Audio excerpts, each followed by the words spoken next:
What's up, gang? We are in here with a live stream on this sunny Tuesday afternoon.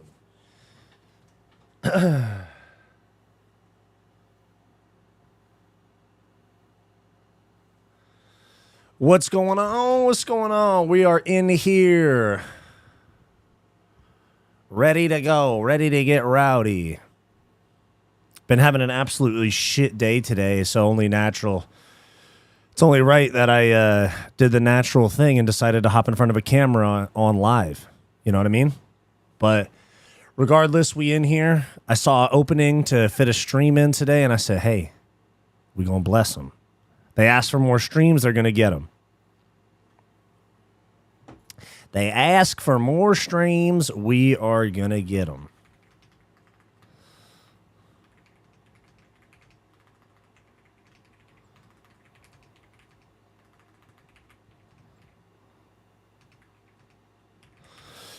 But we got Abu Dhabi reaction, of course. We got Peter Yan, still him. Rob Whittaker, possibly washed. We got a new main event for this weekend.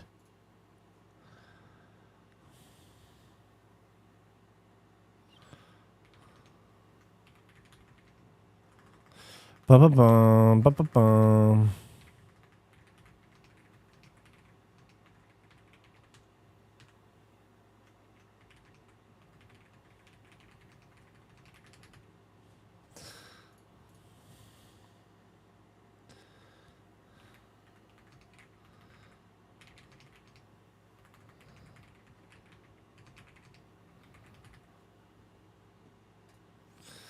I said, hey, nothing's gonna change. Nothing's gonna change what you've done to me.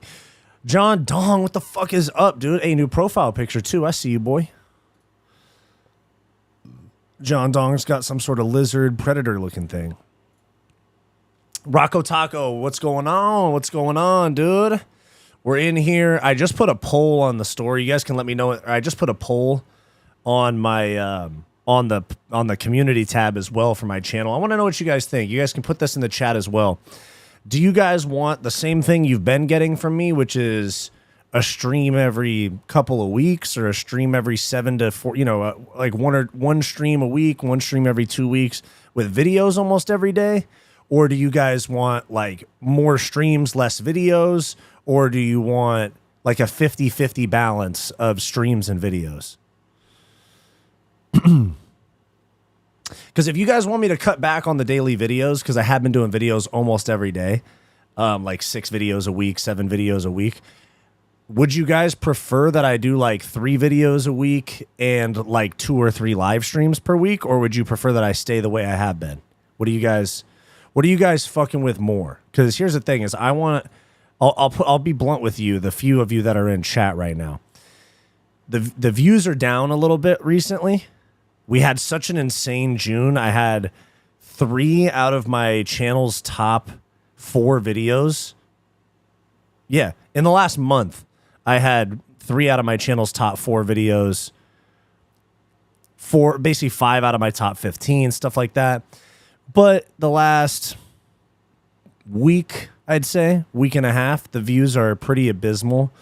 And so I want to know what you guys want. I have a couple of trending topics that I covered, and the views were a little bit down. Do you guys want more streams, or do you guys want me to stick to the nearly daily videos?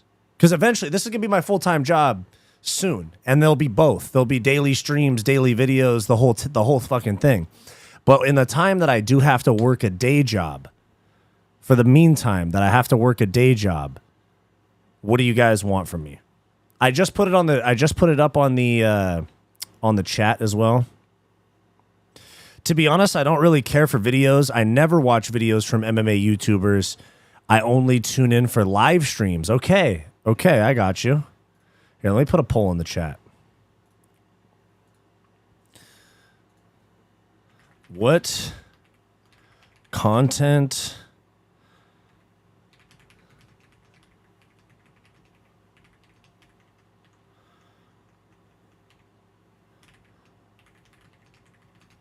more videos, less live streams, less videos, more live streams, or 50-50 balance of streams and videos. There we go. You guys can vote on that, but it's on my community tab as well, or my post tab, because YouTube changes. It's called a post tab now. But yeah, no, I want to know what you guys want from me. Is it more videos, less live streams? Okay, gotcha. Less videos, more live streams, or a 50-50 balance. Okay, we're kind of even right here. We got a little one vote on each of them. Okay, because here's the thing: is I've been doing videos almost daily. And I want to think about, is it more worth my time in this time that I still have to work a day job, that this is not my full-time gig? Is it worth it, or is it more worth it for me to do like 3 videos a week instead of 6 or 7 and do like 3 live streams? Because I know that helped out the channel's growth a lot. It's just that the kind of all over the place nature of my job currently has me doing more videos, because that's where I can just be like, okay, cool, it's 11 p.m. at night, it's 1 a.m., I'm done with work and working out. I can grind out videos till 3 or 4 a.m., sleep in a little bit, go into work like late morning. Or is it something where I should just fucking be like, nah, let's hop on the lives? But I'm leaning, okay, but what I'm getting is that you guys want a little bit less frequent videos and a little bit more frequent live streams so far. We'll see, though.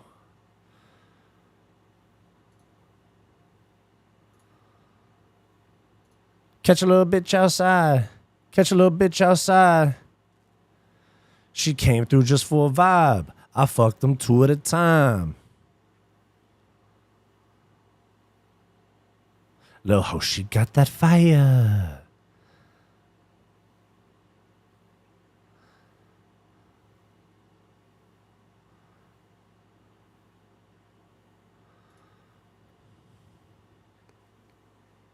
I'm more like 50-50. I enjoy the videos and live streams. Okay. Gotcha. Because realistically, I know this is my channel, but you guys are the fan base. You guys are the viewers that put your time into this, and I genuinely care a lot about how you guys want to spend your time, or if you want to spend your time on my channel. So I want to make sure I'm giving you guys the shit that you want. I'm not just going to sit here with my fucking arms crossed and be like, I want to do more videos, and they want me to do streams. Looks like we have a problem. No, it's like, it's about adapting, and that's what I want to do. I want to make sure I'm giving you guys the shit that you guys want. Because there's a million. I'm a YouTuber, bro. There's a million of us.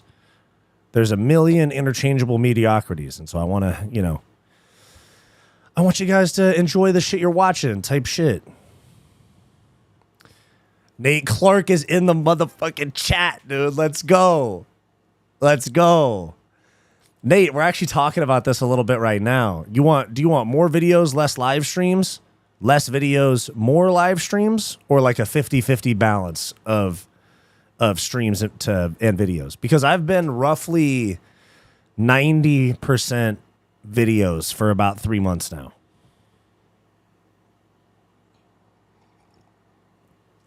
Lil' ho, she got that fire. I fucked them 2 at a time. I got your bitch outside with a gang.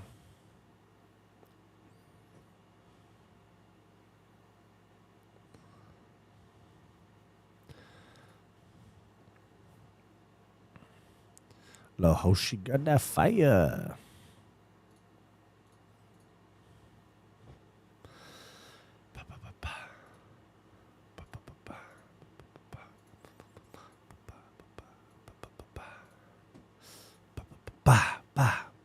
Ra. Okay.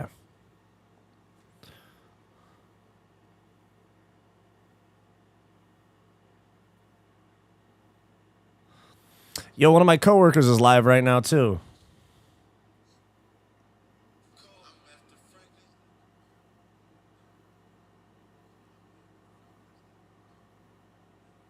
Lil' ho, she got that fire. I fucked them 2 at a time. I got your bitch outside with a gang. What was that performance by Buchecha? It was fucking dog shit, bro. He came to the UFC and we were like, oh, now we got somebody in the UFC with like some really good grappling at heavyweight. I know Walter Walker is kind of heel hooking people left and right, but we had this like, oh shit, high level grappler in the UFC heavyweight division. Bang, fucking loses to Martin Bidet. What a fucking scrub. What a fucking scrub.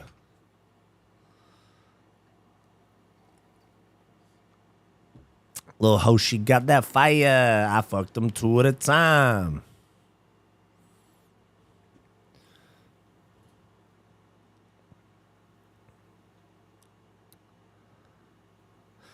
Usually I would prefer live streams 95% of the time, but the last 2 weeks you've been cooking, so you got to pass those 2 weeks. You know what I appreciate about you saying that I was cooking is because I put a lot of effort into the videos, but they didn't perform well. That's why we're even having this conversation in the first place.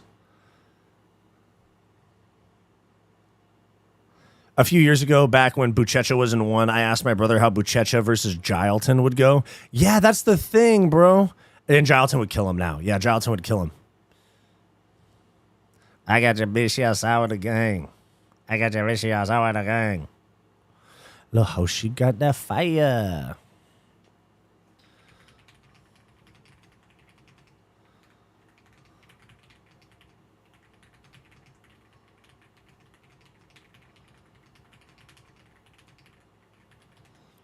Look how she got that fire.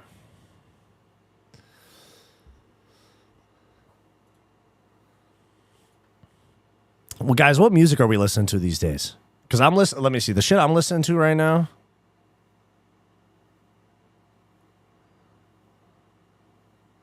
I'm listening to that new Offset song, the Professional Bitch Getter.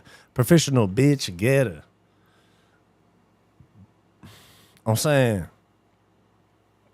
I've been listening to that new Drake and Central C.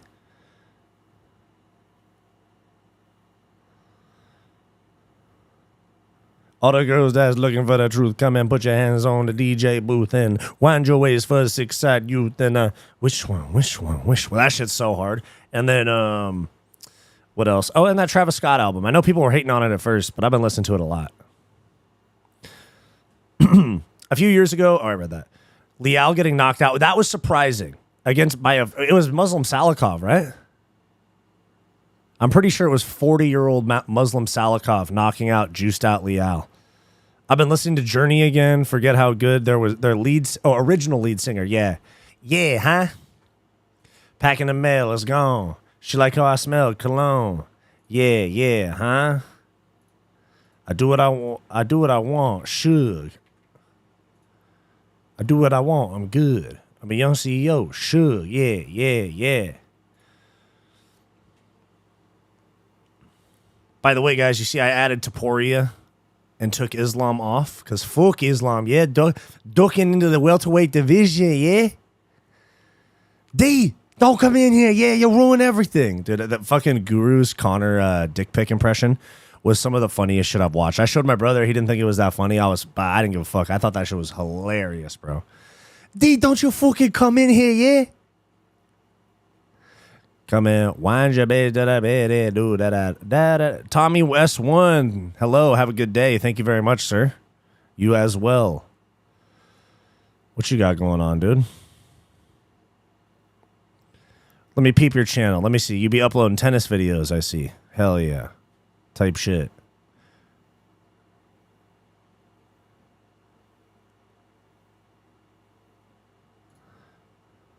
Come in. Wind your waist to the DJ booth.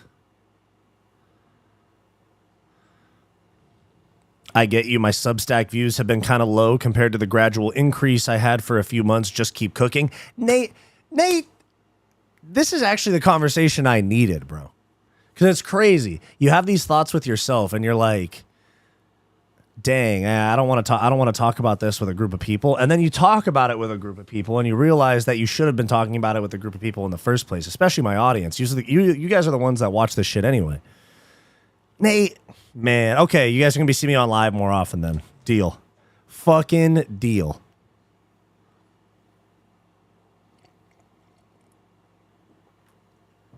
You might not see me next week because I'm in Denver for a week.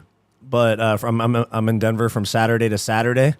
I mean, I'll still put out videos. You might not see me live stream for like a week. So not to pump fake you and be like, oh no, we're back with crazy streams all the time and then not streaming. But next week I probably won't be able to. But I have been uploading like vlogs and shit for the members. If you guys want, hold on. If you guys want to see like the members vlogs and shit like that I put out, it's like me training because you guys know I used to fight and I'm a coach now. But yeah, like I do some of my streams that get a little too unhinged, I got to take them down. And so I put those back on there you go. That's my members link if you guys want to see like behind the scenes shit like that. But anyways, we've been on here for about 10 15 minutes. Let's talk about Rob Whittaker versus Reinier de Ridder. UFC. Here we go. Come in, wind your ways to the DJ booth and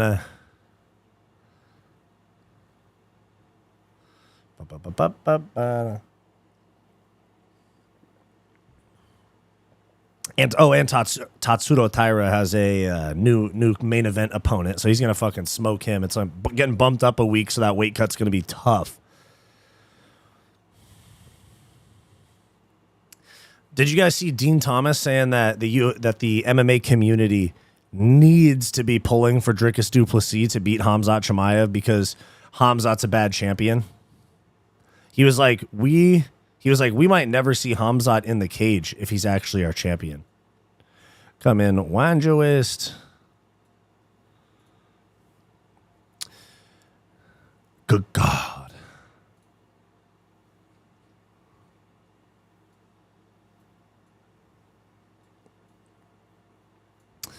Boom, boom, boom, boom, boom, boom, boom. Not sure if I asked you, but what's your pick for Gane versus Aspinall? Definitely Aspinall.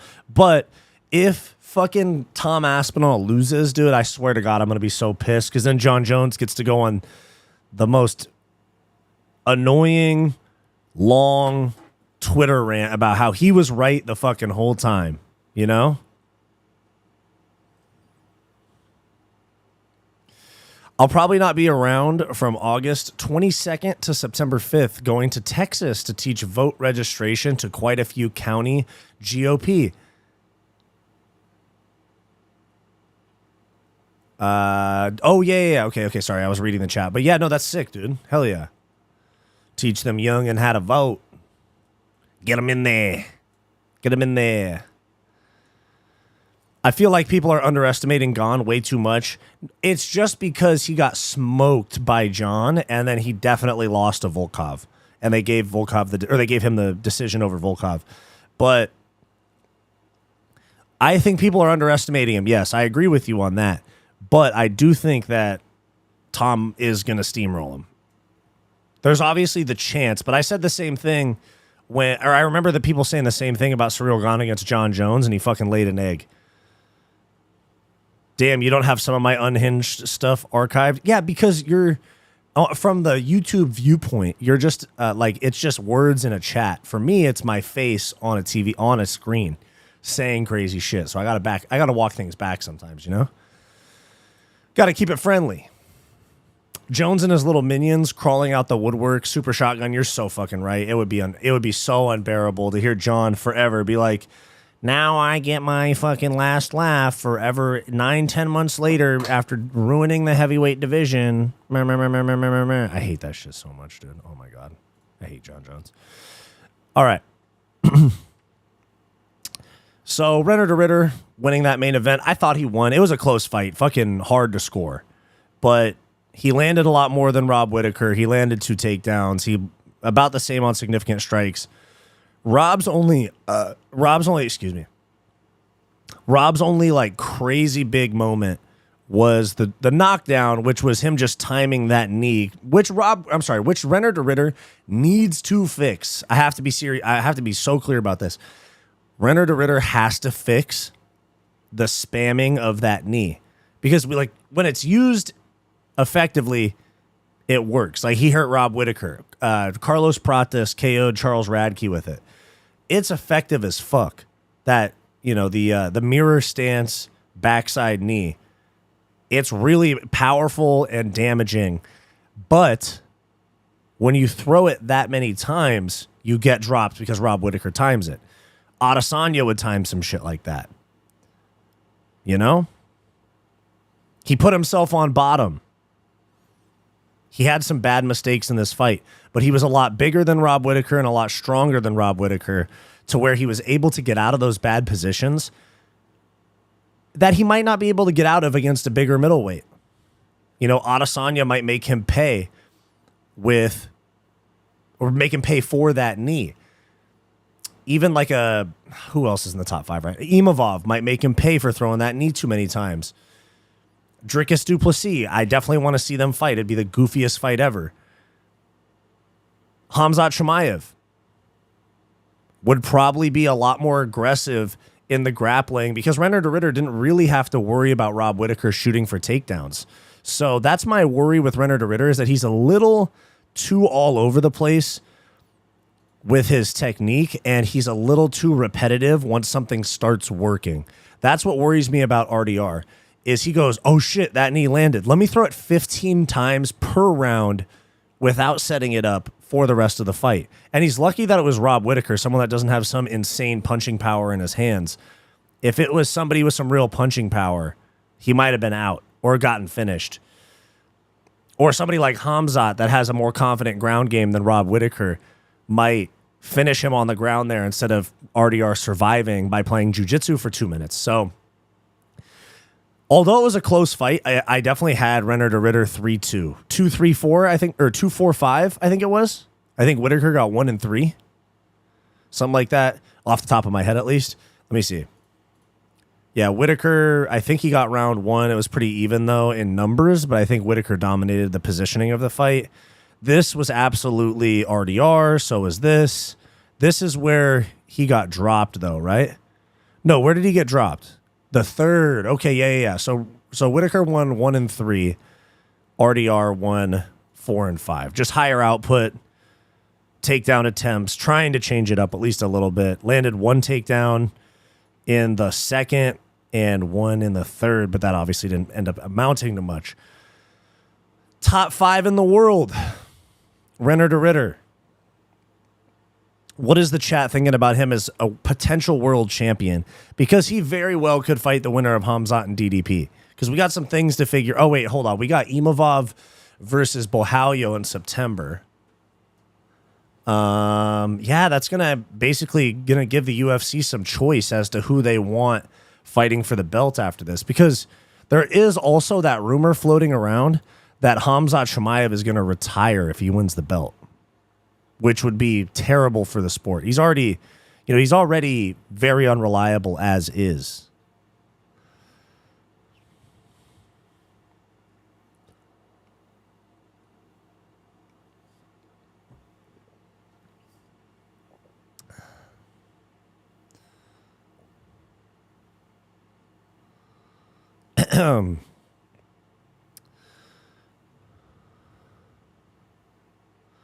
Come in, put your hands on the DJ booth and wind your waist if you're looking for the truth. Come in, wind your waist for the zigzag youth. You want censure your ex? Which one? You want fame or success? Which one? Or you want friends or success? Which one? Which one? Which one? Which one?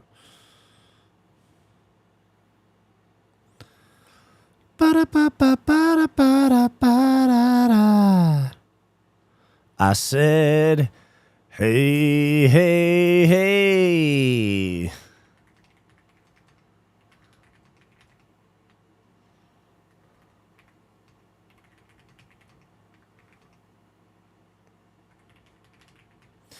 Come in, Wanjo is for the zigzag. Didn't Kyle Bohalio just make up that rumor? He made it up?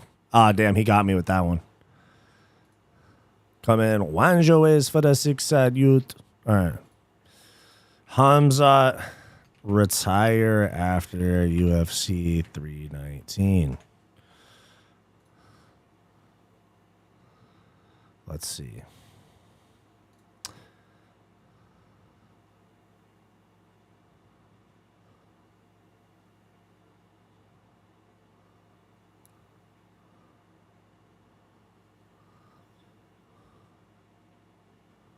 Oh, okay, yeah, I guess I'm wrong. I guess it's not. I guess it was just Kyle Bohayo yapping shit.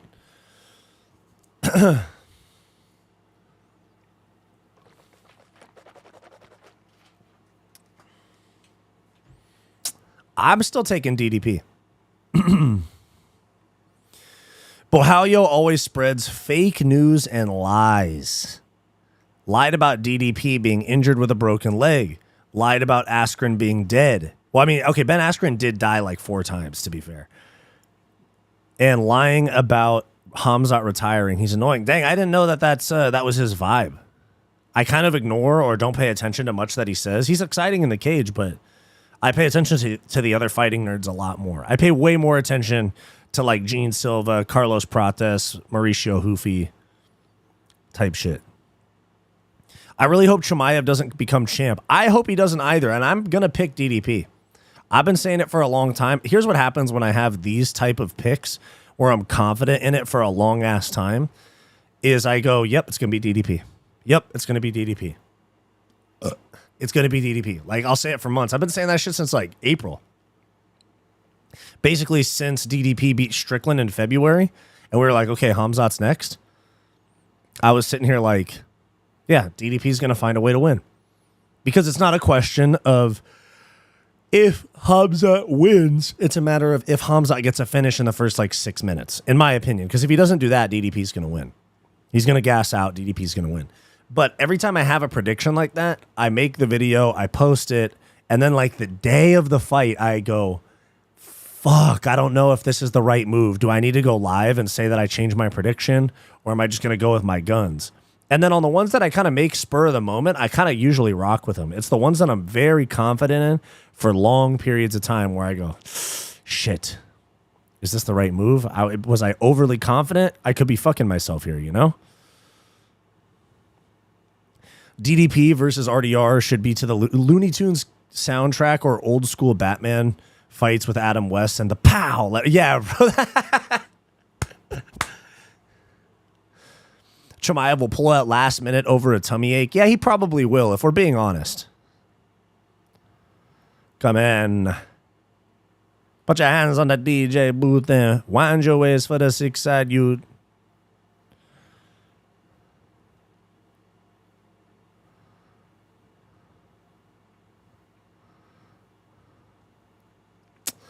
Come in live, really. Da da da da da da.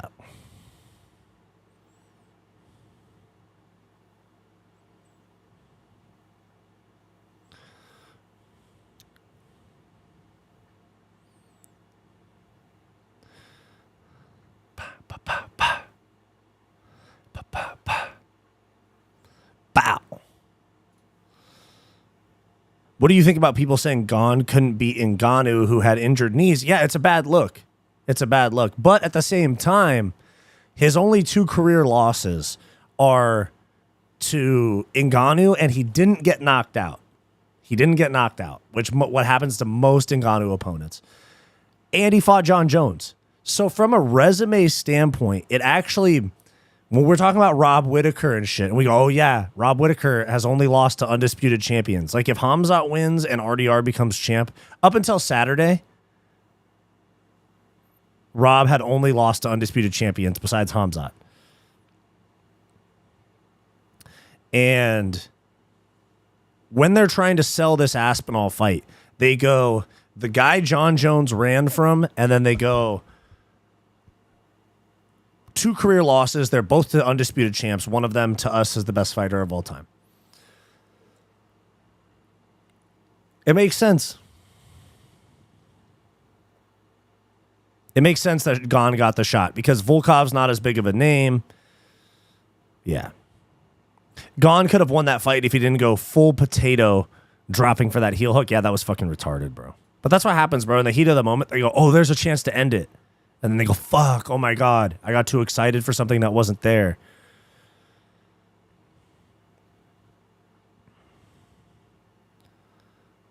Come in, push your hands on the DJ booth there. Wind your waist if you're looking for the truth there.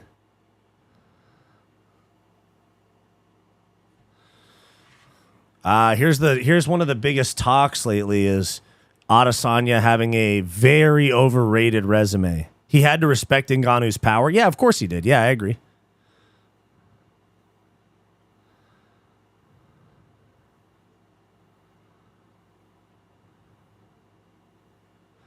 Do you think there's any chance Tyra loses? Of course there's a chance, but no, I think he's going to win pretty easily. Dang, they're saying Adesanya's title weight defenses have aged horribly because you got Rob Whittaker twice. Yeah, Rob Whittaker twice. Vittori, Costa, Romero's retired. Dang, it kind of seems like his only good, like really good wins were the Pereira knockout, like Pereira 2 or 4, depending on how you look at it. And Rob 1, where he knocked out Rob.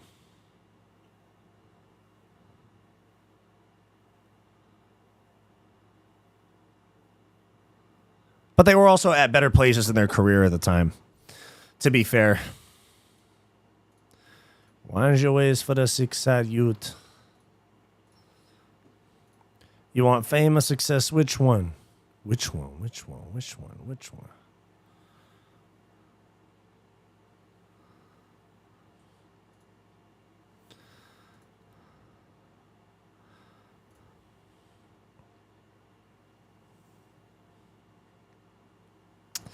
All right.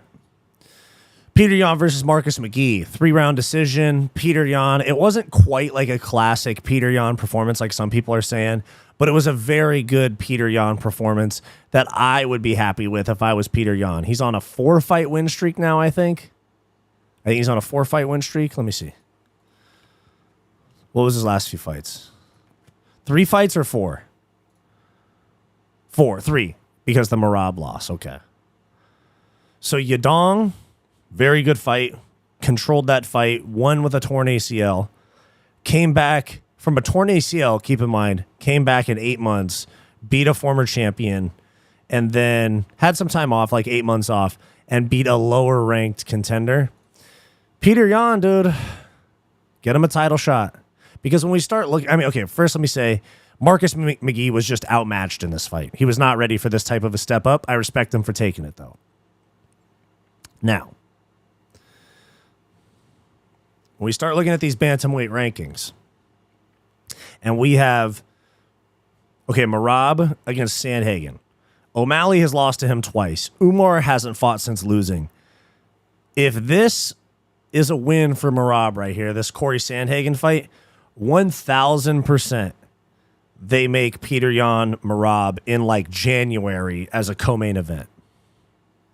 Or if he just runs through Corey Sandhagen with how busy he is, don't be surprised. Don't be surprised, I'm telling you. Don't be surprised if Merab Dvalishvili fights as the co-main event to Ilia Topuria in December. If he runs through Corey Sandhagen, like if he subs him early like he did O'Malley. Because, I mean, keep in mind, he's fighting 3.5 months apart. He'll fight 2.5 months apart. But if not, Peter Yan versus him, co-main event of a pay-per-view in like February or March of next year, something like that, or January, you know? Because aside from that, Merab's basically cleared out the division. Song Yadong is not owed a title shot. Figueiredo, no. Marlon Vera, no. Batista, nope. Font, nope, fuck no. Henry Cejudo lost to Merab. None of these, obviously. Lost to Merab, lost to Merab, lost to Merab, lost to Merab. Lost to Merab. Yeah, there's nothing left for him. I mean, basically, they could do the Yan rematch to buy time for the division. But if we're looking at Merab at 135, we have... Here's what they're going to do. They have Sandhagen, and then they're going to do the Peter Yan rematch. And then if he's coming off of a win, Umar will get another title shot.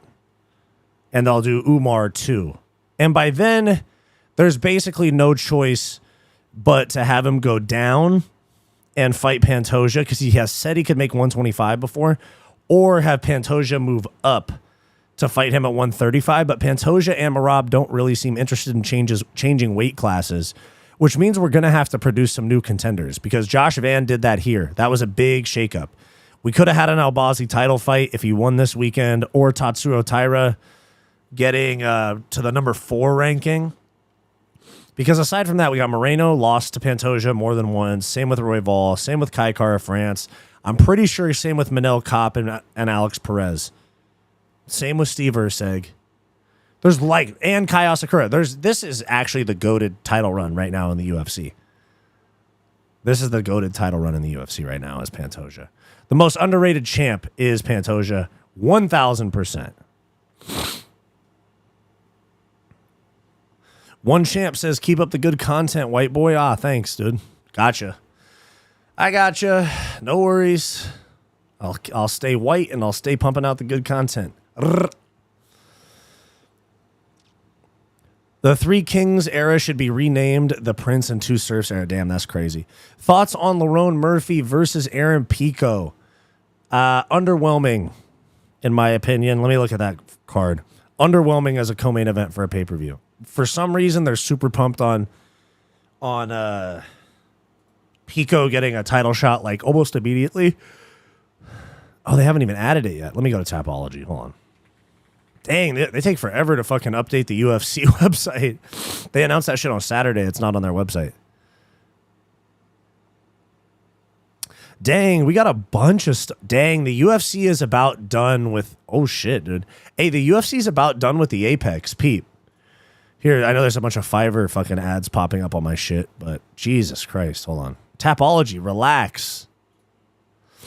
All right, but here we have Apex and Apex for August 9th, or August 2nd and August 9th.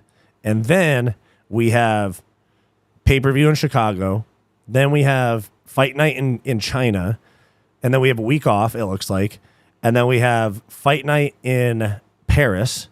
And then UFC Noche Fight Night in San Antonio. And then we have, there's one for September 21st, not announced yet. I could see that ending up being a Apex card, or is that Labor Day weekend or Memorial Day weekend? If it's one of those two, they'll take the weekend off. And then we have Fight Night in Perth. Then we have pay-per-view in Vegas.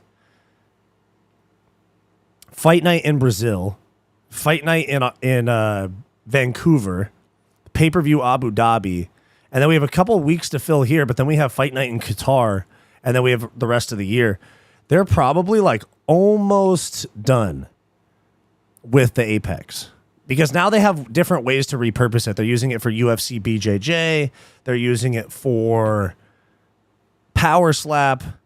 I think they get their money. I think they maybe are finally comfortable with the return they've gotten out of building the Apex, which took them forever.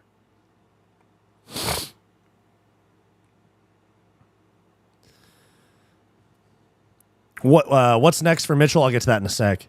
UFC will never leave the Apex. They love that shit. That is true. They do really fucking like the Apex. Excited for Fluffy versus Delidze. That's going to be a good fight. It's going to be a lot of grappling, but it's going to be a good fight. Okay, 319. What are we looking at here? Okay, DDP Hamzat, sick main event. Lerone, okay, 16-0 against Aaron Pico. Now that I'm looking at it, I fuck with it. Tim Elliott is actually 2 down. We need to switch this and this. They need to switch places, but we got DDP. Hold on, I got to sneeze.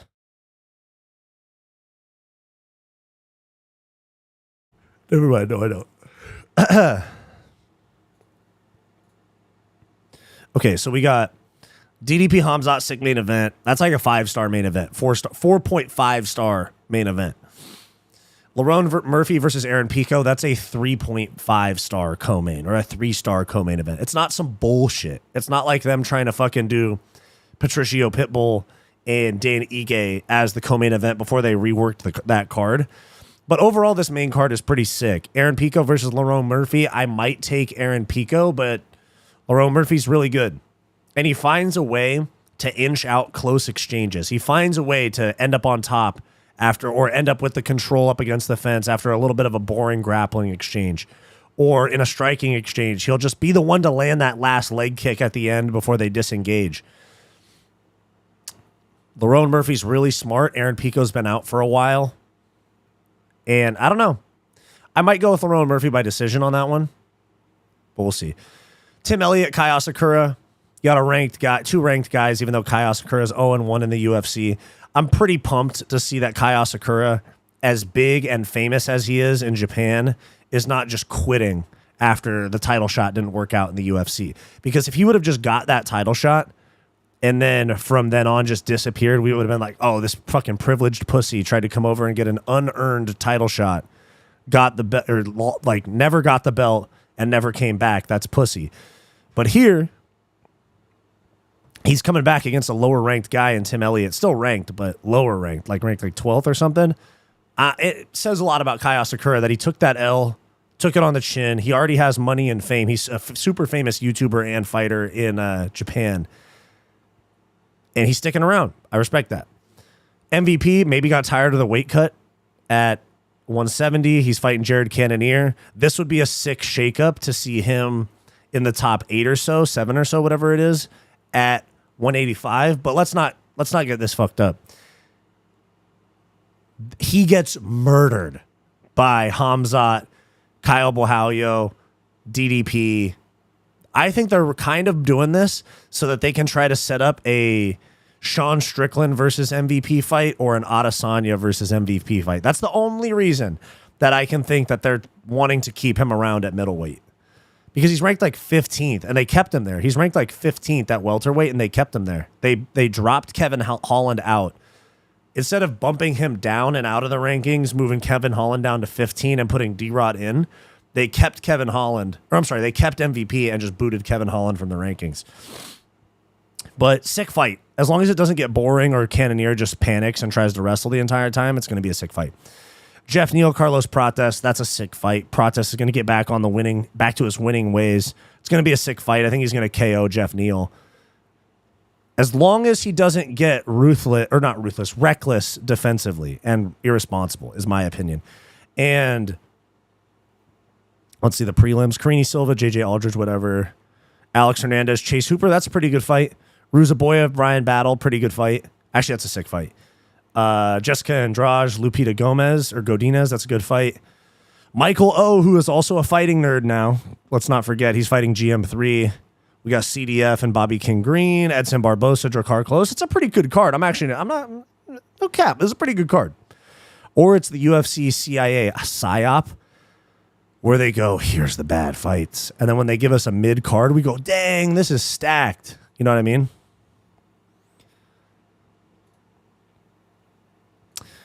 What the hell? No. Show me the list of fights. Here we go.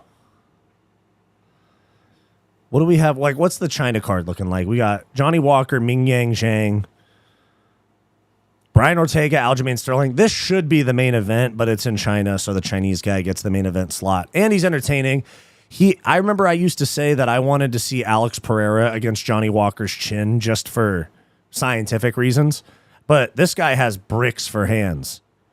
And he's going up against Chinny Walker, so I'm actually down. This is actually a sick-ass card. Look at this main card. Brian Ortega, Aljamain Sterling, Michel Pereira, and Marco Tulio. Sergey against Salsa Boy. That's a good fight. This should be higher. This should be like third from the top. And Sumat Arji versus Kevin Borjas. Rong Zhu against Austin Hubbard. Loner Kavanaugh against Charles Johnson. That's a sick fight. Let's go. Mahashate and Gage Young. I don't know who Gage Young is, but I know who this guy is. A lot of Chinese people, obviously, on the card. Kiefer Crosby and Kanan Song.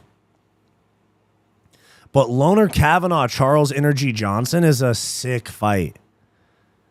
Damn, okay. I'm fucking with that one. And then this guy, Ante Dalia. That guy was in PFL, and he was in PFL, and he's Tom Aspinall's training partner. So now this is a good fight. Modescus against Paul Craig, okay. Balaji Oki against Mason Jones. That's a good fight. Rinat Fakhretdinov against Andreas Gustafsson. That's another good fight, too. Umar C. Brendison Habero. Gomez against Robert Ruchala, Forrest Ziam. He deserves better. He deserves better treatment. He needs a ranked guy at this point. I remember Guru was talking about Ferris Ziam against like Michael Chandler or some shit. But Sam Patterson versus Trey Waters, that's a good card. The card quality's getting better recently. Is there anything announced for that besides the main event? Oh, shit, there's a lot announced. Okay. Or rumored. There's definitely, hey, our boy. Shout out Zach Reese, bro. Take care of business for us on that one. All right, let's see. Hold on. Let me catch up now. I got sidetracked.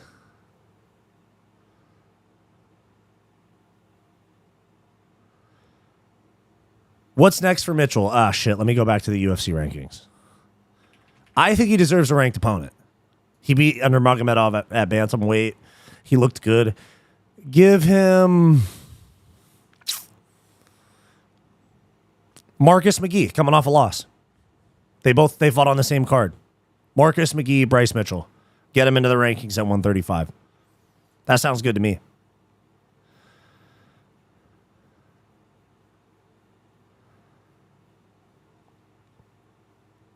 Excited. Hear me out. Mitchell O'Malley. UFC loves O'Malley. They don't like Mitchell. Yeah, that's too big of a jump to have like your technically number one contender, because I think they still have O'Malley ranked number one, right? Yeah, they still have him ranked number one. Him against unranked Bryce Mitchell is a little bit out there. You know what I'm saying? Did you see that someone on Contender Series has a losing record? Who? Oh, no. Hold on. Contender Series Tapology. Here we go.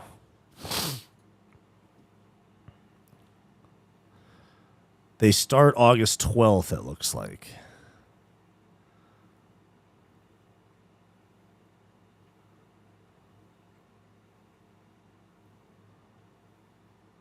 Fuck. Okay, which one, though?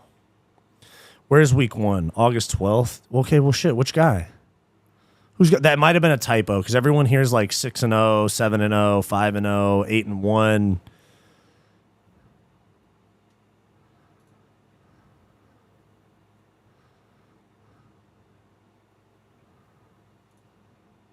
Yo, do you guys remember that guy that filled in for Cedricus Dumas on UFC 317 and he came in like 15 pounds overweight? Or like 10 pounds overweight. They cut him from the UFC and they put him back on Contender Series. Whoa. It was that Chilean guy, Christopher Ewart, El Tanque. He was supposed to fight Jackson McVeigh because Jackson McVeigh was supposed to fight Cedricus Dumas. Cedricus Dumas pulled out. They put him on here and he came in like 15 pounds overweight. Let me look. Where is it?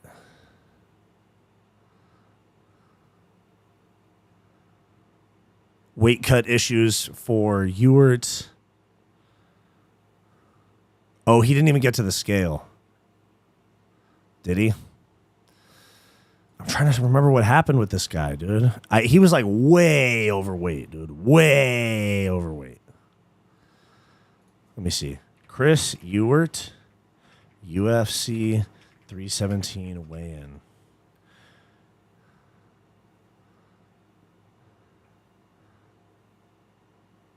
Yeah, so it was supposed to be a middleweight fight, and he came in at 195.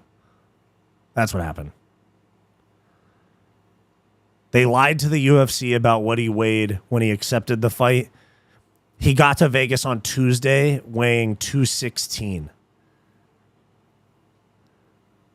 And he was able to get 20 pounds off in like 3 days. Motherfucker, that's such a bad situation to put yourself in with the UFC. Just say you can't make weight. Ask for a catch weight. Be like, yeah, I'll do it. Make it at 195. Make it at 200 pounds. You want me on the card or not? I'm sure they have other guys, and he didn't want to miss his opportunity. But like lying to the UFC and being like, yeah, bro, we're going to make weight, you know?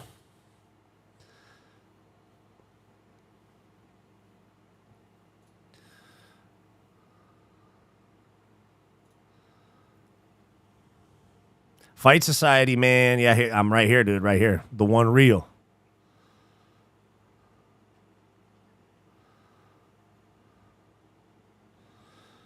Johnny Walker at a main event in 2025 is certainly a take. That's true. That's true. It's a lot to take in. Loner Kavanaugh is an interesting prospect. True. I feel like people complain too much about UFC cards. Like, yeah, we would get better events if they had less events, but I like having events every weekend. Watching fights after a busy Saturday helps me relax. Yeah, that's true. That's true. And I'd say that Guru complaining about the cards definitely drives his audience to complain about them a lot more. And what he says kind of drives like a lot of like the MMA meme landscape in some ways. But yeah, you're right. We get 10 to 15 fights. Sometimes there's pullouts and we get like 8 or 9, but we get 10 to 15 fights or 12 to 15 fights, like 45 Saturdays a year, like 45 out of 52 weeks. So they take off like Christmas, New Year's. They take off like 4 weeks in the middle of the year or at the end of the year. They take off from like mid-December to mid-January. That's like 4 weeks. And then they take off like Easter, Christmas, New Year's, 4th of July, but they're going to do 4th of July next year at the White House. Yeah, they're doing like 45 events a year. And so for us, 95, what is 45? Not to get too off into it, but 45 divided by 52, we get a 86%, dude. 86.5% of Saturdays, we have a UFC event. And it's still the best organization in the world. So you might be right, John Dong. You might be super, super right about that, to be honest. Yeah. O'Malley still being number 1 after back-to-back losses is a joke. Yeah, that's true. That's true. I'm thinking right now it should be Sandhagen. Peter Yan 1 because he just won. Sandhagen 2 because he lost to Peter Yan. Umar 3, O'Malley 4, and then the rest of it I don't really care about, but that's what I'm thinking. Patricio Pitbull ranked 11th now at featherweight. Roman Kopylov still in the rankings after that loss to Paulo Costa. Man. A lot of movement right here because of the Poirier retirement. Alvarez goes up, but Alvarez has put on his Instagram like 3 times now that he's moving up to welterweight, and the UFC just keeps booking him at lightweight. UFC goes, yeah, we don't want guys to cut too much weight. We're here for the fighters first. You know, the fighters say, I'm just kidding. They don't say shit like that. But this guy's like, I'm dying. I'm dying. Can I please go up in weight? Can I please? You already have Islam. You already have Arman Sarukian, Oliveira, Max Holloway, Ilya Taporia, Justin Gaethje, Dan Hooker, Patty Pimblett, Moicano, Michael Chandler. You already have all these stars in the weight class. Can I please go here and not die every time I cut weight? And Dana just goes, I think we need you at lightweight, kid. I think we need you at lightweight. I think we need you at lightweight, kid. Cut that fucking weight. Cut that fucking weight, kid. I said, no.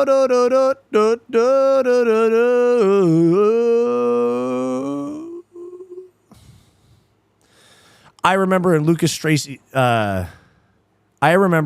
Tracy's stream once before UFC 300, someone in the chat said that if they were Dana, they would have made every fight on the card a championship. On UFC 300, okay, that's the expectations getting out of control, is thinking that you need a fucking championship fight. 13 of them. We only have 11 weight classes. Actually, 10. We have 7 male weight classes and 3 female weight classes because featherweight's basically dead for female. You don't even have enough fights on the card. You don't even have enough belts to do that. Or you got the BMF there, so there's 11 belts. Realistically, what they should have done for UFC 300 was McGregor and Islam, bro. I'm telling you, that would have been the biggest one. No, I'm just kidding. I think in hindsight, given how big Alex Pereira's 2024 was, I think they delivered with UFC 300, especially with the Max Holloway KO of Justin Gaethje. Yeah. You realize how boring UFC would be the next 6 to 12 months if they did that? Yeah, literally it would bring the sport to a halt. That's why they didn't do that.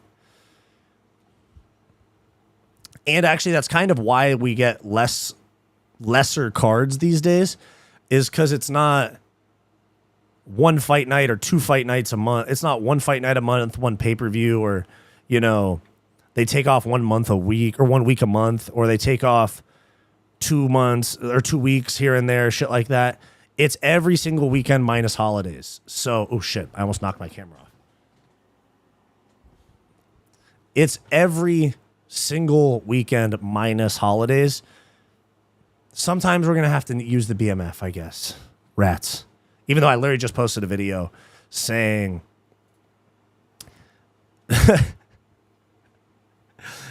12 votes, half of you guys, 6 of you guys said 50-50 live stream, video balance. For show.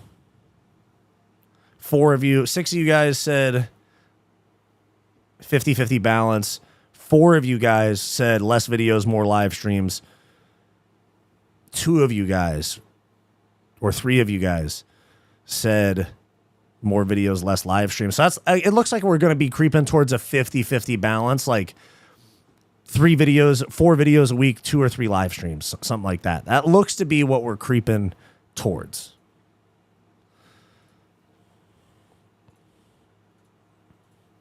But with that said, guys, I'm going to hop off.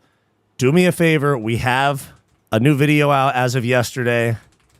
Please do me a favor. Go run that up, guys. New video.